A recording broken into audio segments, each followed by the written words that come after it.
Good afternoon. I'm Tim Watson Munro. I'm a criminal psychologist and an occasional writer.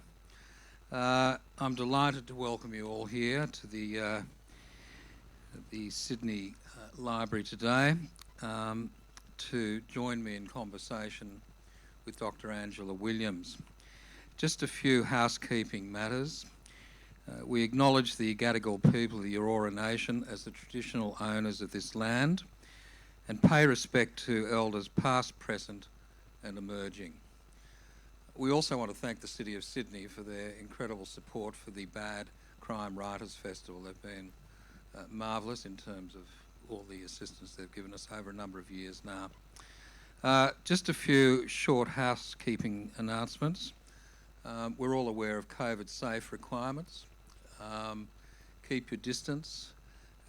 It's very important to stay 1.5 metres apart. We're getting used to these conventions. Please mute your mobile phones and don't record the session. If you're taking photographs, please turn off your flash. Feel free to share on social media at Bad Crime Sydney, #BadCrimeSydney. Towards the end, we'll have about 10 to 15 minutes for questions, and I'm sure there will be plenty of those. So, without further ado, I'd like to introduce a remarkable person in my view, Dr. Angela Williams. Angela's memoir, Snakes and Ladders, is quite extraordinary. I have a background of some 42 years in the criminal justice system. I worked as a psychologist at Parramatta Jail in 1978, and so I'm very familiar with your environment or the world that you once occupied. The introduction to Angela's book, I think, is riveting, and if I may quote and paraphrase, "I used to be a criminal and all-round not nice girl. I want to tell you the story of how I went from drug-addled junkie, selling my body to whoever wanted it, to a university lecturer who helped shape and frame young minds. No, that is a lie. I want to tell you the story of a bit that happened in 2010 when a former drug-addicted sex worker with a history of extreme child abuse and poverty ended up back in jail for a really old crime, doing time for what was supposed to have already been done. I want to tell you what it's like to have been clean off heroin for 13 years, to have gone to university and learned how to think, and to have weaned myself off selling my snatch and started thinking about ways about getting on with my life." Angela describes herself as having lived too many lives for one body, born into a family rife with addiction, personality disorders, psychotic child abuse, as you describe it, and addiction and heroin. She retreated into fantasy, reading, and then ultimately escaped through drugs, leading to a life of crime for a while. She had an epiphany and obtained tertiary qualifications, went back to jail, came out of jail, and completed a PhD. An extraordinary achievement, reconciled, got your son back, and got on with your life. So a very warm welcome to Dr. Angela Williams. Hi everyone. I'm pretty impressed by how many people are in the room. I genuinely thought it would be me and maybe two of us. Thank you for coming along to hear me talk about this book. This is my first publicity event since March, so I might have a bit to say. How exciting. Thank you for having me here, and thank you for organising the festival. I warned Tim when we spoke on the other day, apparently I'm a nightmare to interview, so hold on, things could get exciting. I look forward to it. So do I. There were some points you sent me, Yep. just a few. Indigenous incarceration and those birth to cell, CELL roots. Why is it that you got published and you think it's so hard for other people to get published? What is it about your story? Absolutely. I have Aboriginal heritage, but I do not identify as Aboriginal because I can't do that. But I got to write this book. Lots of the people that I met in prison, way, way, way too many of the people I met in prison were Aboriginal or Torres Strait Islanders. And every time I talk about this, I want to remind people that it's the colour of my skin and the fact that I went to university and can speak in big words that mean my book got published. There are lots of people in my story who will never get to tell their stories. And there's one character in particular named Delma, who was a Koori woman who shaped my story quite dramatically. And she's no longer with us because of the weight of these lifestyles. And I cannot talk about this book without acknowledging all of those people who will never get to tell these stories. So this book was written to tell the truth about what happens inside prison. We have all these stereotypes of prisoners in our heads. And for a lot of those people who go into prison, they're going to be there.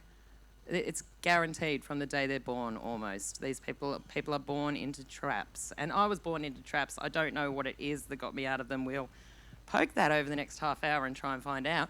But realistically, I am a tiny, tiny percentage of the people who end up in prison. And the fact that I went back twice for the same crime is completely unremarkable.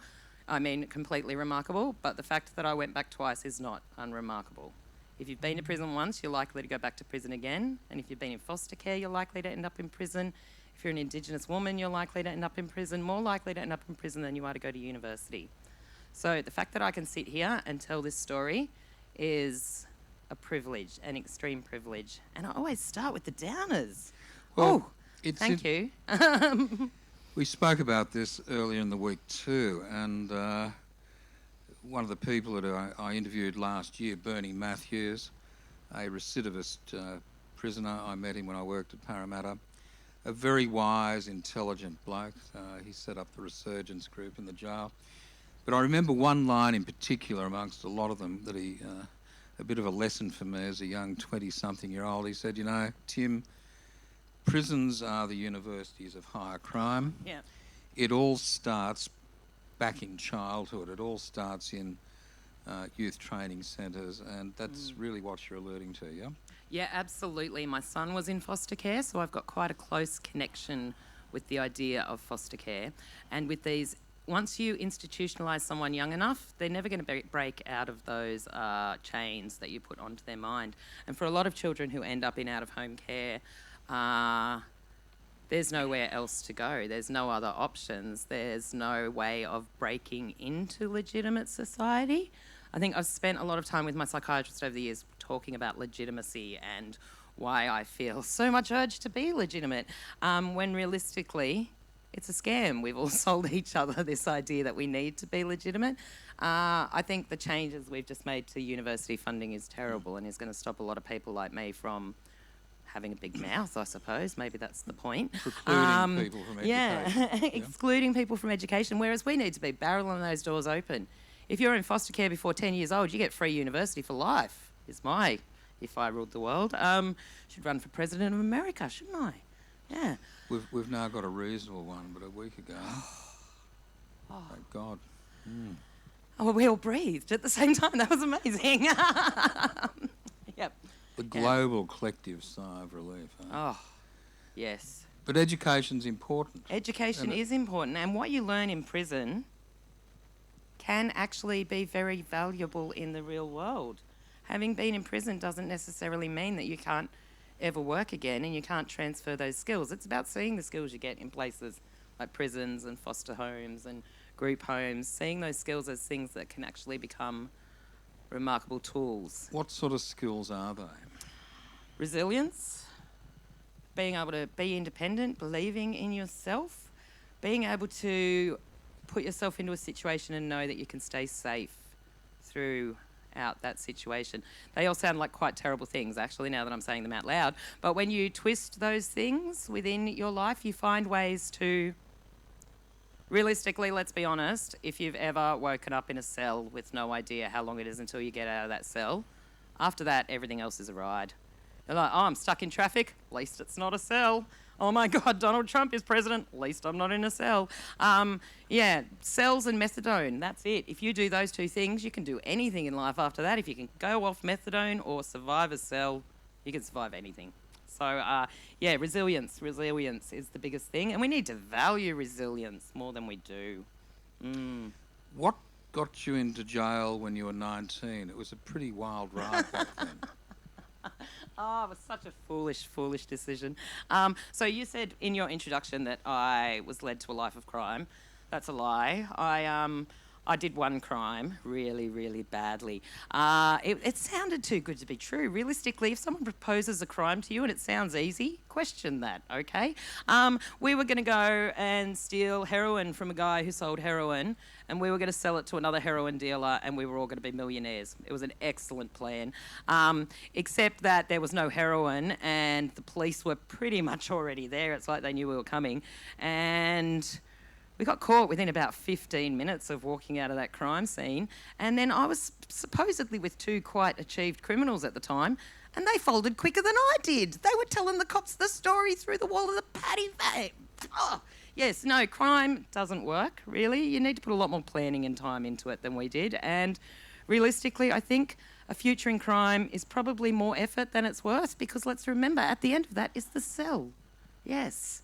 Which is glamorous as some people make it sound. It is not glamorous. So back then that was Mullowa. Mullowa, yes. We all still call it Mullowa now. I think it's Silverwater Women's Correctional Centre. The first time I was there, someone told me that in the local Aboriginal dialect, Mullowa means place of shadows. I can recall going there in the late 70s, and Yep. Parramatta was a pretty mean jail, end-of-the-road jail, but it paled in horror compared to Mullowa. I really remember going out there, and it was such a tough prison. Yeah. Did a fair amount of research when I got out. It's tough. It is, and it's gotten worse. It was tougher in 2010 than it was in 1996. By 1996, by 2010, the entire prison is, every fence is wrapped in shade cloth. You can't see a horizon wherever you sit.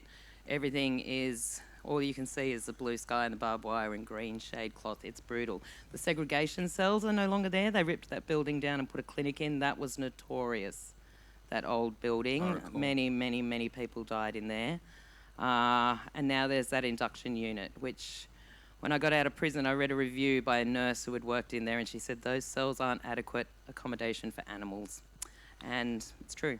Well, it's an interesting point. They shut down Parramatta Jail, as you probably know, and it was taken over by the RSPCA for a time. And then after a while, they said, this place isn't fit for animals. And they bailed out of it, and then they recommissioned it as a prison.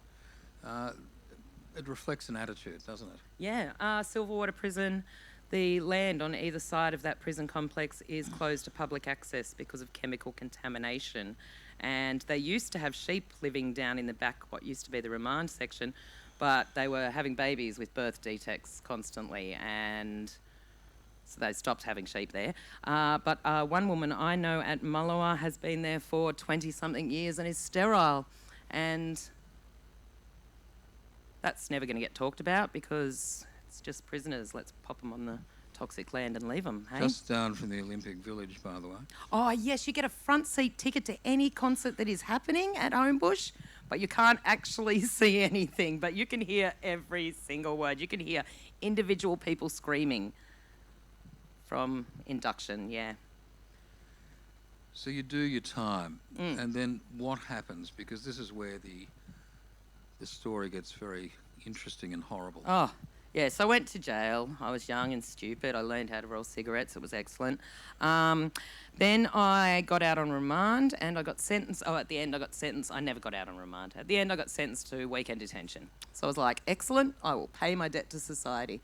So I rocked up to 5 months worth of 15 months worth of weekend detention.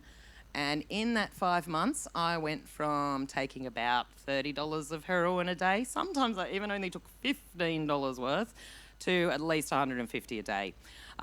Weekend detention was like, prison is a university for criminals.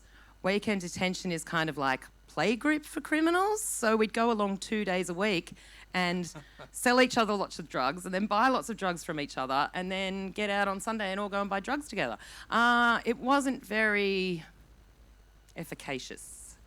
Yes. So after 5 months of that, I was nearly dead and I went to rehab. And while I was in rehab, we were like, yes, let's solve this problem. We went to the police station and the policeman didn't want to arrest me because he said that when I finished rehab, I would be done. So I did my 12 months worth of rehab and then got on with my life. Where was that? Where did you do the rehab? Because there wasn't a lot of it around then.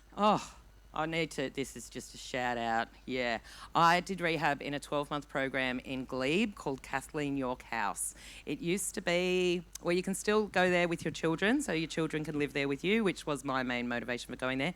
But they also used to do a family of origin therapy-based approach where we talked about how things had gone wrong and looked at all the schemas and the plans and worked out where our place and all that was. So like 3/4 of the way through that program, the New South Wales government defunded it and said that every rehab in New South Wales had to do cognitive behavioural therapy, and that's your only option now. So I was lucky. I got in right at the tail end of a really excellent program that worked very, very well. I was there for a year and 17 days. And yeah, it changed my life. Is that when the spark for education was ignited? Was it during that time? It wasn't exactly. That got me thinking about it. I was a high school dropout. I had done 6 weeks of year 11 before I ran away from home. I didn't think I was smart. In my family, I was... You got that wrong. Yeah, well, I did, didn't I? I did. I got 2 special commendations on my thing, which apparently means I'm a genius. And they told me that I can now behave any way I like because geniuses can get away with anything. So I think I've been very restrained personally. I thought I was stupid. So I had never considered education. I was too busy being an abused child at school to achieve anything academically. So I finally went to university by being very judgmental of my friend who was going to university and going, well, if you could do it, I could do it, right? And turned out I could do it. Indeed, I could do it, and now I am a doctor. You did it well. High school dropout with a PhD. I love it. Yeah. It's a great story, but there's a bit of a hiatus, isn't there? Yes. You finish your degree, a double honours degree, I think. Mike. You finish your degree. Yep. There's a hiatus, and it's round about this time. Yep. That damn postie. Tell us what happened, how it all unravelled. So I'd finished honours. I was like, I am never studying anything again, but my brain was really, really switched on. I got 96 for that thesis. Sexy. So it wasn't switched on enough. I went to buy food for my animals and... Year 1, they teach us to look left and right before we cross the road? Yeah, I was busy thinking about multiculturalism and shit, so I didn't look right. I looked left, forgot to look right. Postie bike collected me out of nowhere, and then when the police came to talk to me about it, they, out of nowhere, arrested me for the outstanding warrant from 13 years before at that stage. So I had changed my entire life, and then all of a sudden I was back in prison, and I was thinking way too hard. They don't like you to think in prison. I got myself in a bit of trouble with my mouth, just being like a normal person. I forgot how to wear green. Sorry to the people wearing green. You may get arrested on the way out of here, okay? That's how the conspiracy theory works. I was wearing that colour green when I got arrested the second time. Not that was the reason, obviously. I'm an intelligent woman. Going back to prison instantly, and I forgot how to think like a prisoner. I forgot that you don't have rights. I forgot they were going to strip search me. Oh! That's an excellent topic, isn't it? Hello, Parliament House. Went back to prison, totally out of the blue. It's interesting, the green, to see the parallels in our lives. The first day I started at Parramatta, I wore jeans and a green T-shirt. Yep. Because I wanted to fit in with the blokes. I had Levi's. I was so keen I arrived early, an hour early, and they took me around to the administration block. It's where they film Wentworth now, where they used to fitting place for a psych to work. Yeah. And the door's locked, so they say, well, you go around the back where the prisoners go. And I'm there, I've got a green T-shirt on, and I said, full of enthusiasm, prison psychologist. He said, he's not fucking here yet, you dog. Now go and crawl under the rock you came from. I realised that I've been cast in the role of a prisoner. Colours are very powerful. Oh, they absolutely. I had to appear in court as a victim, witness, whatever we call it these days. I wore blue to try and win the magistrate over. Didn't work because it was, you know, a man doing one of those things that men do. But I wore blue for a little while. It didn't work, but, you know, yeah. So, anyway, I said prison psycho. He genuflected and, I'm really sorry. And I said, we all make mistakes, you fucking idiot. And that was it. I was off to a good start. So, you go back to prison and then through this sort of arcane process, you then get home detention. And you describe home detention as being worse than jail in some ways. Oh, my God, yes. Home detention. Sorry, I'll put the microphone up. You guys need to hear this bit. Home detention is so different to prison. But also, I didn't write this question. Good question for COVID time, though. I realised about April that home detention is actually better than COVID quarantine. Home detention, much worse than prison. Much worse than prison because you don't have any peer support. You don't have a poster next to your phone telling you how to get the screws fired. Officers spoken to about their inappropriate behaviour. Last chapter, you go to that one. At home detention, you are alone, locked at home, and you become your own jailer. The only thing keeping you in that place is the fact that you don't want to go back to jail. But when you go out, as long as you're wearing pants and no one can see your devices, right? When you go out, you can pretend everything's okay. So that didn't happen with COVID, all right? There was no pretending. None of us could go anywhere without being constantly aware of this. So I have actually found something worse than home detention, but realistically, it cuts you off from the other prisoners. No one talks to you about your rights. No one... Yeah, it's hard to explain. And then your brother's kids are like, why is that lady watching Auntie Angie wee? Auntie Angie's weird like that, you know. So, yeah, it wasn't pleasant. No power at all in that situation. The PhD, what was the impetus for that? I mean, you'd obviously established your credentials academically, intellectually. It was just the next logical step for you? I knew I needed to write about this situation. I started making notes in the prison, in the police cells the night I was arrested. By the time I got out of prison, I had overthought everything so hard, and I had the best nicknames made up for everyone already. So at that stage, you have to write a book, right?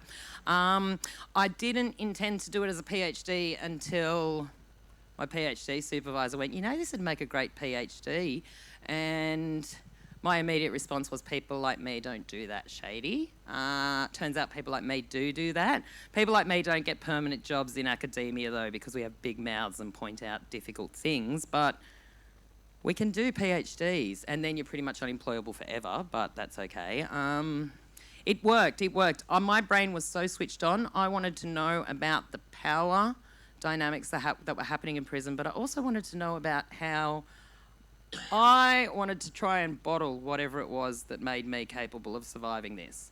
And writing this book was that version of me bottling it. It was me trying to find a way to tell all of you how the hell I got out of there in one piece. So the PhD was about having the right intellectual vocabulary to describe what was happening. What's it like writing about your own trauma, though? What are the hidden costs of writing about your own situation? I did write that question, you can tell, can't you now? I'm like, that's an awful question. When you have trauma and you go to your psychiatrist, because I assume we all do that, we got trauma, we got a psychiatrist. If not, we've got a friend who pretends to be a psychiatrist, because we can't all afford psychiatrists. Mine has been bulk billing for 20 years because I was really broken. Sorry? That's how you get cheap therapy. What was the question? I'm avoiding it. Oh, right. How is writing different? Okay, so when you go to therapy and you have a bad feeling, you tell your psychiatrist that feeling, you feel it, then it goes away, right? Excellent. When you are writing about a bad feeling, you feel that feeling, And then you go, all right, now I've got to make all you feel that feeling. And then you've got to take it apart into its its tiny elements to work out which ones, not only which ones make me feel that horrible thing, but which ones of those horrible things exactly how I make you feel that horrible. So then it's that kind of crafting process of taking the pain and stripping back the layers textually to find the bits that need to be there. I probably cut 40,000 words out of this book during the writing. Getting rid of all, I write just a lot, probably 20,000 of them were the word just. But the rest of it was trimming it down to the bones to find the bit to make you all shudder uncomfortably and laugh when I say I survive at the end. Sorry, spoiler. Writing, it costs so much more to put your trauma onto paper than, oh, look at that rip, I'm going to crush this microphone. The costs of writing about trauma don't stop when you finish writing. They don't stop at the end of the first draft. They definitely do not stop during the pre-publication edits, that bit right at the very end where you have lawyers looking at the trauma of your life and telling you which bits you're allowed to say and which bits you're not allowed to say. And the weight of knowing that anyone will know my traumas now. I can never look a person in the eye again without knowing 100% that they don't know my story. It costs a lot to write the trauma, but the payoff is knowing that I've done what I can to do that bottling, to make the magic elixir. So it's a bit cathartic at the end of the day. Oh, so cathartic. One day I wrote 26,000 words in one day at Varuna in the Blue Mountains. Apply for everything they do. That's how you get there. 26,000 words, and it felt like my body was made of jelly, like I had spat it all out. Yeah, I can relate to it. Escape velocity. Oh. Getting out of danger. Tell us a bit about that. I did write this question. I was excited about this one. Might swap hands. So this is the thing, right? I've been thinking. I've done a lot of thinking. I talk to journalists, and then afterwards I'm like, oh, I should have said that. I wrote a question for Tim about how do you get escape velocity from these kind of situations. And I should not be here. My mother told me for many, many years that I was going to die by 21 in the gutter with a needle hanging out my arm. I should not be here. I am here because I refused to accept what people told me. The church told me that what my mother was doing was okay. The school told me that what my mother was doing was okay. I did not believe that. And then when I got into crime, they told me, oh, you've been to prison now, you've got to go back to prison. I was like, nah, that doesn't sound very comfortable. Thank you very much. Or just. But the first time, there's that assumption that you're going to reoffend. You've done one crime, you're going to do another crime. I went to university. I think I just refused to accept any limits, including the limits that I tried to put on myself. I would be scared of something and I would do it anyway. I have just taken so many risks in my life just to believe in myself. Not scary risks like, shooting up too much heroin in a car park. I mean amazing risks like doing a PhD and coming along here and talking to all of you people. Fear can stop you, but fear is just a message you're giving yourself. So when you are accepting the messages, you're going to just stay in one place, frozen and solid there. But when you question, no, parents aren't supposed to be like this, relationships aren't supposed to be like this, jobs aren't supposed to be like this. It gives you that way to push yourself off and to give yourself some momentum and get past that fear, because fear is only ever a story you're telling yourself. You can kill yourself with fear if you keep telling the same story over and over again, or you can try and find a different way of telling the story. Did I even answer my own question? Yeah, I think you did. Good. Nice. You rejected the strictures and the narrative that was imposed upon you in a way that this is how your life's going to be, and you've broken the law, you've gone to jail, and so much of this recidivism stuff is about people not changing the narrative, and the narrative being imposed upon them, forever, coloured as it were. You've broken the law, so you're always going to break the law. Such nonsense. I mean. And you're one of the people who've broken free of it in many ways. In a lot of ways, I'm really lucky that my childhood was very extreme. It's challenging to talk about a really awful abusive childhood as in any way beneficial, but what it did to me was that I was so damaged by 16 years old that I couldn't risk just accepting what I'd been told. Yeah. The script that had been laid out, my mother was a not very nice person. The script that was laid out there for me was untenable. I couldn't do it. I couldn't live within the frameworks I was given, and because I lived in a situation where many people around me encouraged and supported it, I had to go. I had to get away from everyone. I didn't see anyone in my family for 7 years after I first left home. How old were you when you left home? I was 16 when I left home. I saw my mother once when I was in rehab when I was 21. She pulled the whole "I'm dying, you need to come and visit me" thing. She wasn't dying. But after that, I just went. I cut myself off from everyone, and we can't all do that. It's very, very difficult. I've only recently kind of reconnected with my brother and his children. That's gone on and off for a few years. It's hard when you are co-victims, victim bonded. But that was the only way I could do it, was to cut them all off, because the messages just got reinforced no matter which angle they came from. Yeah. But you have a fabulous relationship with your son. You told me he, amongst many, many skills, he's a wonderful cook. Oh, he is such a good cook. He is 25 years old. We are the winners in my family. We are the only child-adult duo. I don't like to call us a couple because that's weird. The child-adult duo where we are still friends. He is an adult and we are still friends. We live together. We have our occasional moments of conflict. And oh my God, my son can say, "Mum, I think you're being a bit unreasonable there." And then I go, "Oh, sorry, dude, you're right. I was being unreasonable." And then he goes, "Well, thanks for having this conversation." And I go, "Cool, dude." And neither of us beat each other up. Amazing. Yeah, no, my son is spectacular. He was in foster care for a while, got him back. Apparently that doesn't happen very often. At 16, we went and did the whole court official thing. It was like getting married, except not. And he's wonderful. He's an adult. He has had no contact with my mother since he was 4 years old, and that has been remarkable for him. And he graduated from his Certificate 3 in hospitality this year, people. He started it in February and he finished it in June. What? That's COVID acceleration syndrome, yeah? Yes, Everyone's studying. Wow, remarkable. You rock, dude. I'm sure he's not watching. He's on Minecraft. Yeah. Prison violence. I mean, tell us about that. Oh, I have the best solution for prison violence. Yes, I came up with this one after talking to the ABC person. All right, so everyone says, how do we fix prison violence? I have come up with the solution. You will like this. I think you will get this, right?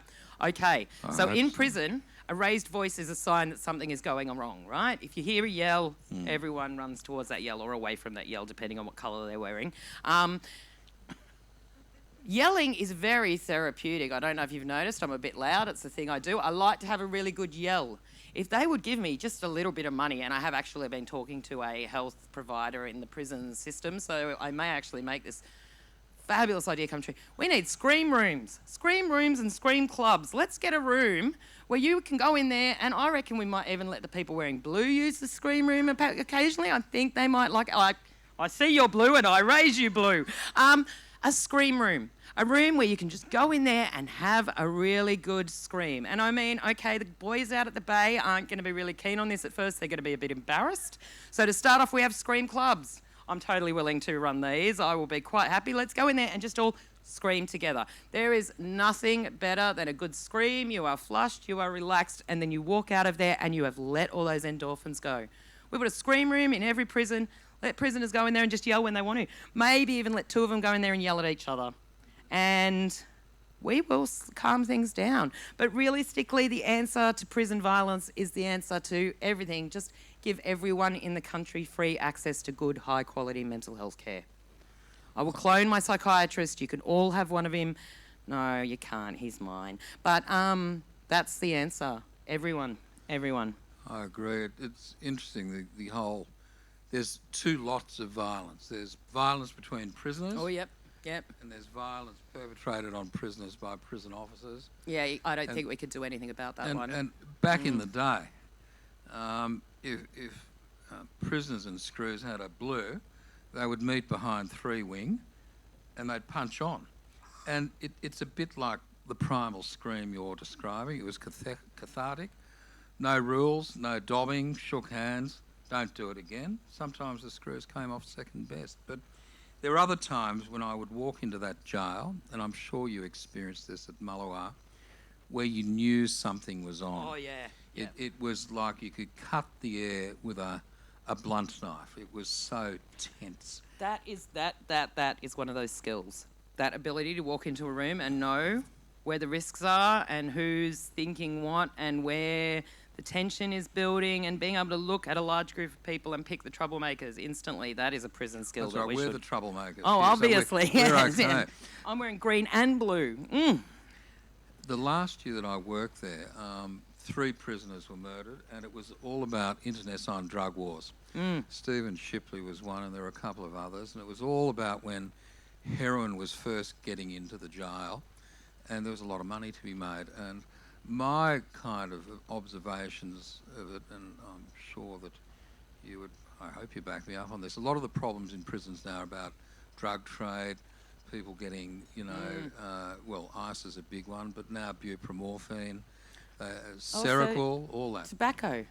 Yeah, and tobacco. We have now made it illegal to smoke in prisons, and that has created a whole new market for people smuggling tobacco into prisons.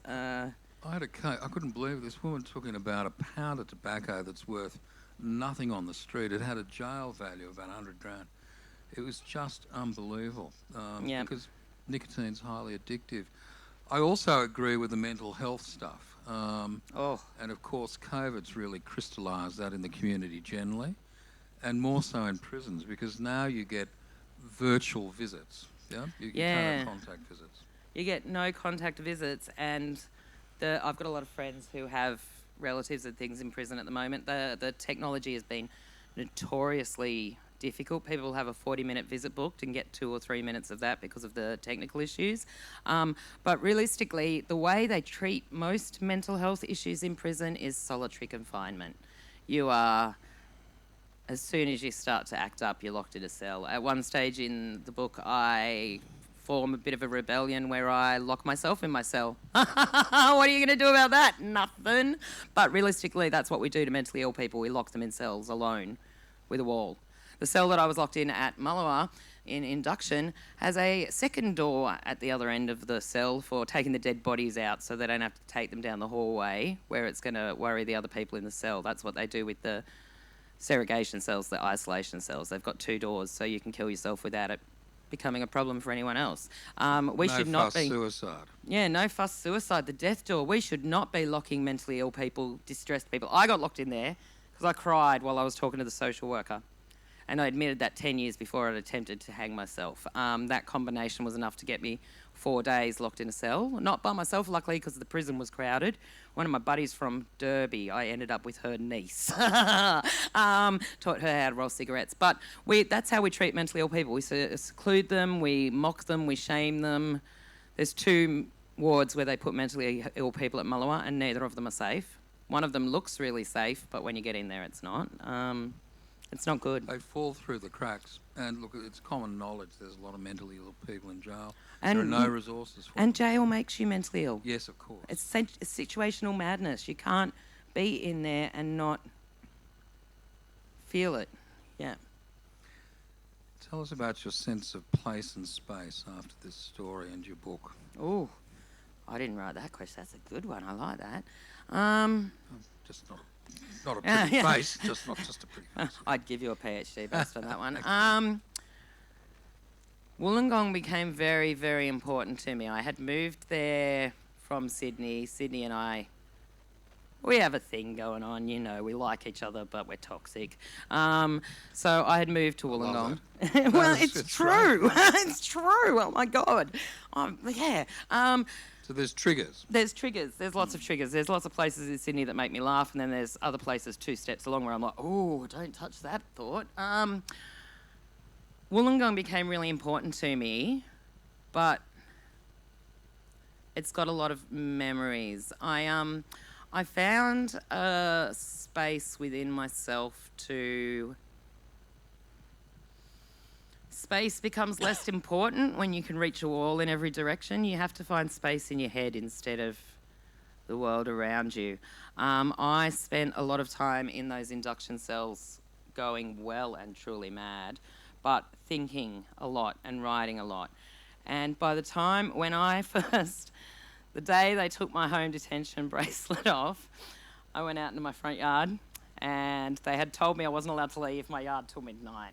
So if you're listening, guys, I'm about to tell you I lied. I went down to my front fence and stood inside the gate, and then, like a very mature adult, jumped in and out the gate about 15 times until a police car came around the corner and I just stood there frozen.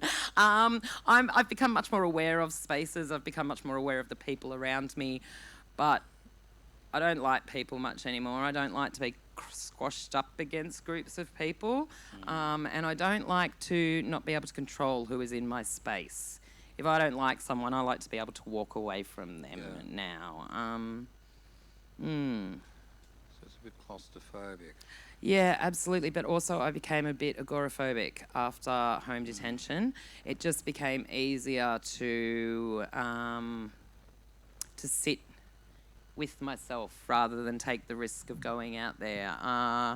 Yeah.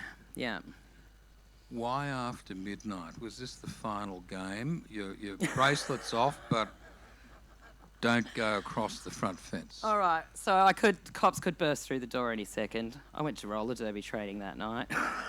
No, yeah, I think the midnight was just a power game, just to make sure. It was the same. It was a screw. I don't know. Are they still screws when they're at home? They wear their pajamas. No, they wear normal clothes. The screw made a joke. He'd actually been removed as my guy in charge a couple of months earlier when I accidentally wrote a letter to a whole bunch of politicians. But it was the first time I'd seen him in months and months and months, and he was a very sleazy man, and he knelt down on the ground to take my ankle monitoring device off and made a joke about accidentally cutting my leg off with a screwdriver. And yeah, it was a power game. It was he knelt there on the ground holding my ankle, which I've been a sex worker. That's not a normal thing for people to do. No. And it was creepy. It was a power game. So I was determined to do it. I went and jumped out my fence, but still freaked out when I saw the copper. But then did go to roller derby training, and I skated like a demon that night. It was excellent. What's in the future? More writing, I hope. Oh my God, yes, in the future. I've got a couple of books in there. Apparently you can't fit it all in one book. I would like to think more about power. I have been bemoaning the fact that I've written about the crime now, and as we all know, I don't commit crimes anymore, so I probably won't be coming back to the Crime Writers Festival unless I could just mention it. I could casually mention it in the first couple of pages, and then I'm like, oh yeah, back in for the Crime Festival. The next one I think is going to be about how I learned. The dedication in my book was to my mother for making me the strongest woman I could be. And that's what the next book needs to be. This was about how I learned to survive. The next one needs to be about how I learned to be powerful. Well, I think you exude power, strength, courage. Oh, it's the man spread. Determination. Such a remarkable story. I want to thank you at the end, but I think we've got question time now, and I'm sure there's questions. Down the back. Now, what you'll have to do... we're not recording this, are we? So, we are. So I will read you give me the question, I repeat the question, I'll try not to fluff it.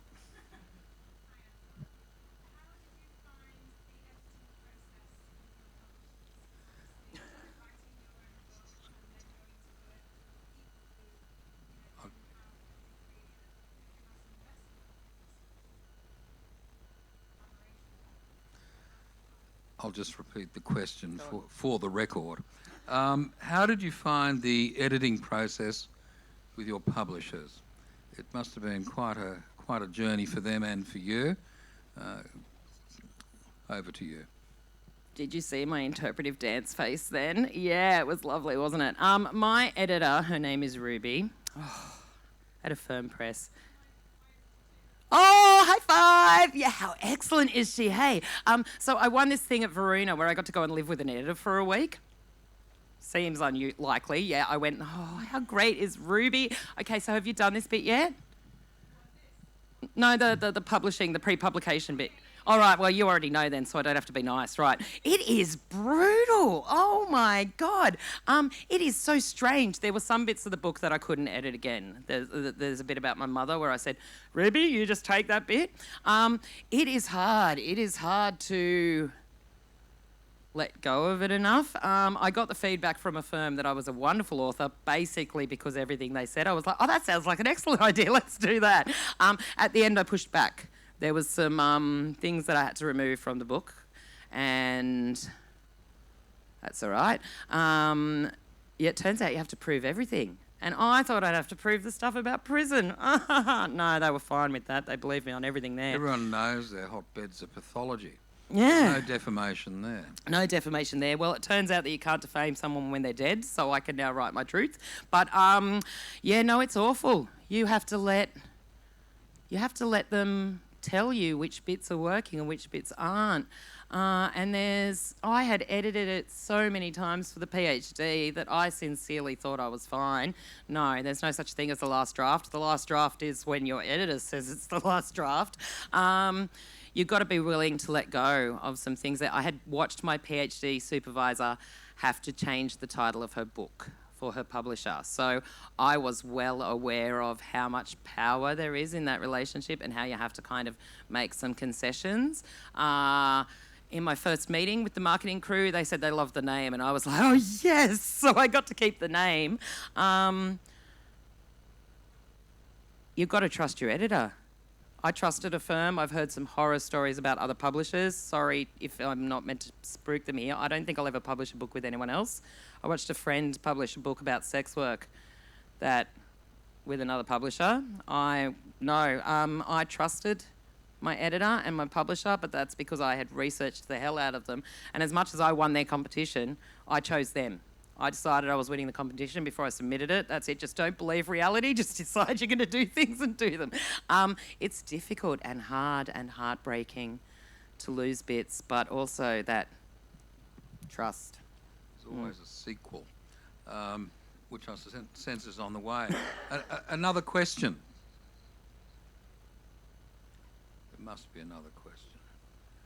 Catherine, thank you.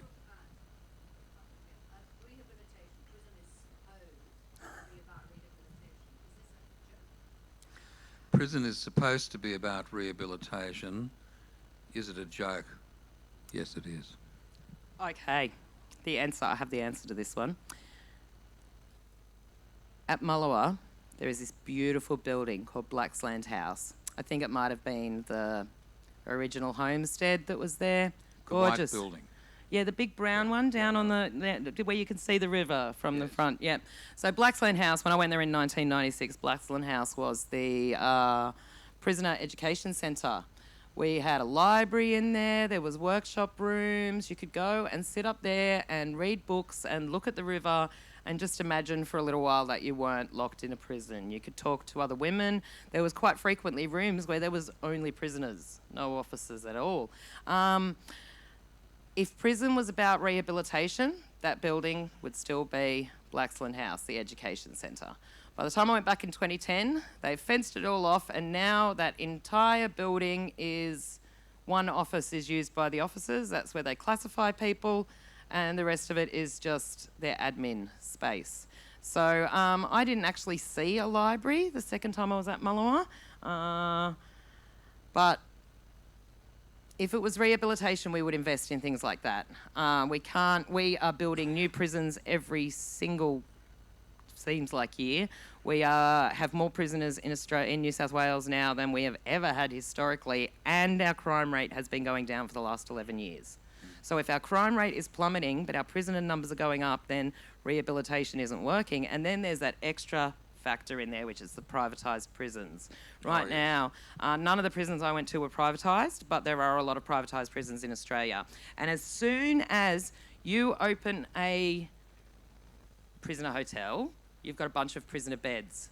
And you don't make money on a hotel when you've got empty beds, do you? So if we now have commercial contracts with a number of prisons that guarantee we will keep their beds full. And if we're Their profit is dependent on there being people in those beds. That's why we've got crime rates that have been dropping for the last 10 years and our prisoner numbers are going up. That's why we strip search children in the street, and that's why we're all of a sudden this high intensity policing. I don't know if the rest of you were following all the police things during the lockdown. How many people accidentally got caught driving their car and then they've got drugs and then they've got an outstanding warrant and now they have a $1,200 coronavirus fine on top of all of that as well. We just keep finding reasons to put people in prison because we need to make money off those beds, and it's not about rehabilitation. It's become an industry now. We are pumping people through into those beds, and when you look at the other kind of social things we're setting up, like our privatised job support people, whatever they are, and our privatised disability care services, all we're doing is shifting all of the risk onto individuals and turning people into commodities. If you receive Centrelink now, you are making a bunch of money for whoever owns that private company that manages all of your stuff. And if you go to prison, you are making a bunch of money for Serco or whichever one of the other ones it is. We can't have a rehabilitation system when we're focused on profit. When people are worried about making money, they're not worried about helping people get better.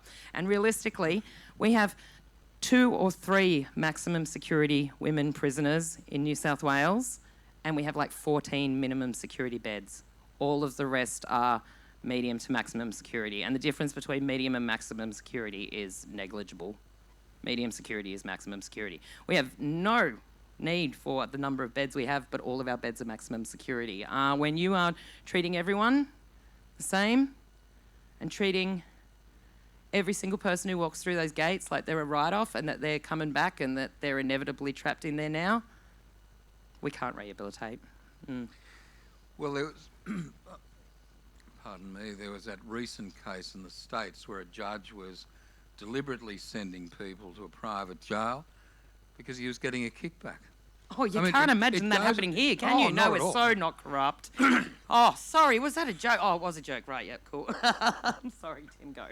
I mean, I agree with you. I think in some ways in the 70s, when Tony Vincent was the chairman of Corrective Services, there was a much greater focus on getting these programs going. The great paradox I note these days is that a lot of prisoners want to see mental health professionals in jail, but they've got to wait 6 to 12 months. The queues are enormous, and then they move them from jail to jail to jail. Yeah, and that's the other thing, that all of those services are only available at one prison, at Mullewa for women. And so if you're at one of the other regional prisons and you need to see a psychiatrist or anything besides a basic standard counsellor, you've got to get back on that bus and go back to Mullewa, which means picking up your entire life. If you are at, say, Berrima Prison and you need to go to Mullewa, you are saying goodbye to your family there and you have no idea if you're ever going to come back to that prison again. Once you get on that bus to go back to Mullewa for medical treatment, you don't know where you're going to end up again. It's like you are actively punished for needing access to medical and particularly mental health care. The only real mental health care for women is in the Mum Shell unit at Mullewa, which could be amazing if they had the same policies every week. But you shouldn't have to throw away your prison family. Imagine you're doing 20 years and these people are your friends, they're your family, they're the people you see every day, and in order to see a psychiatrist, you have to lose that family. Well, I totally agree with you, because the bonds that are established are very strong ones. Yeah. The emotional support network you establish is very strong, and you're being shunted from pillar to post and going from Berrima to Mullewa. Yeah. I mean, it's like going from the beach to Alcatraz in a way, isn't it? It's a very kind of major transition that you're making back into a horrible environment. We have time for one more question. The person in blue. Hi. This is Suzanne with a legal aid background. I'm repeating the question.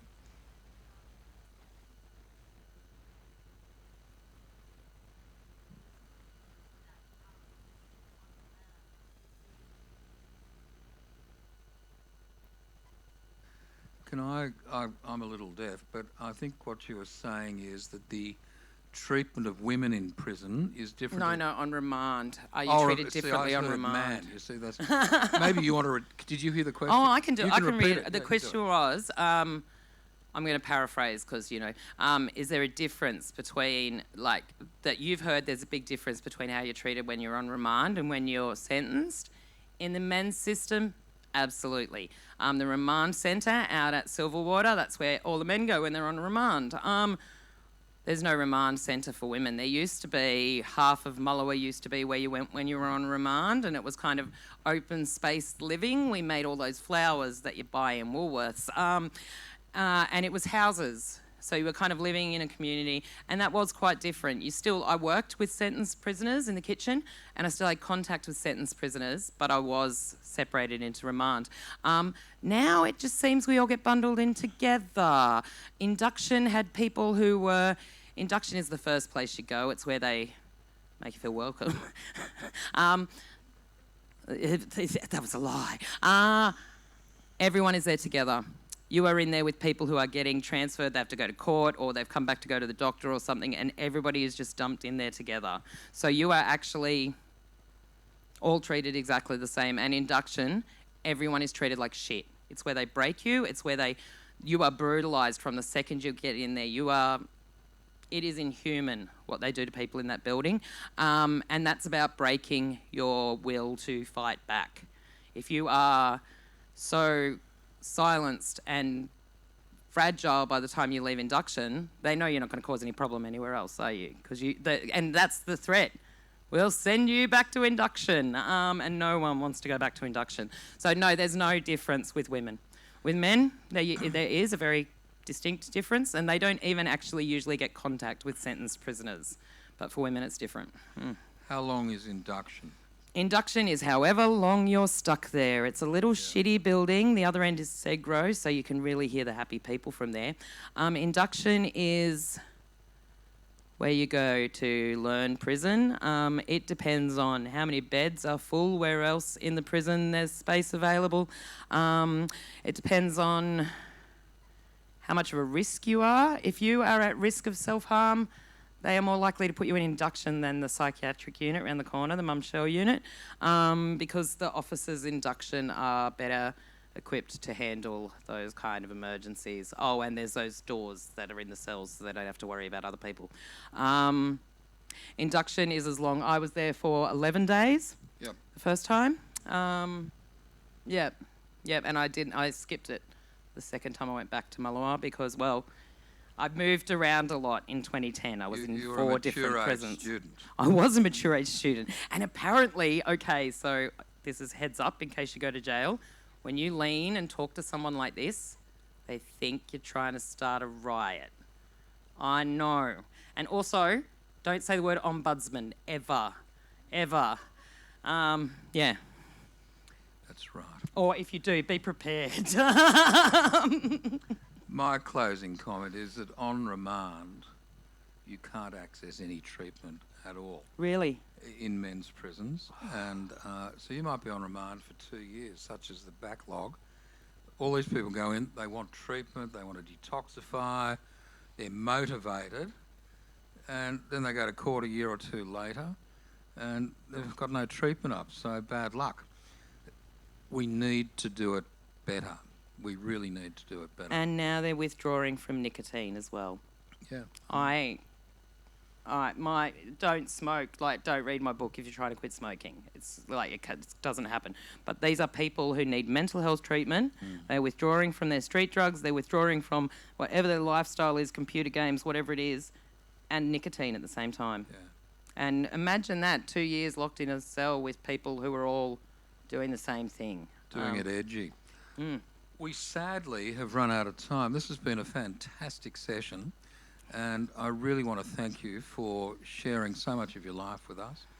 I say this with great sincerity, and not being patronising. Your courage is inspirational. It's a wonderful story. Please thank Dr. Angela Williams. Thank you, Tim. It's a pleasure. Thank you to everyone who came and listened. Thank you.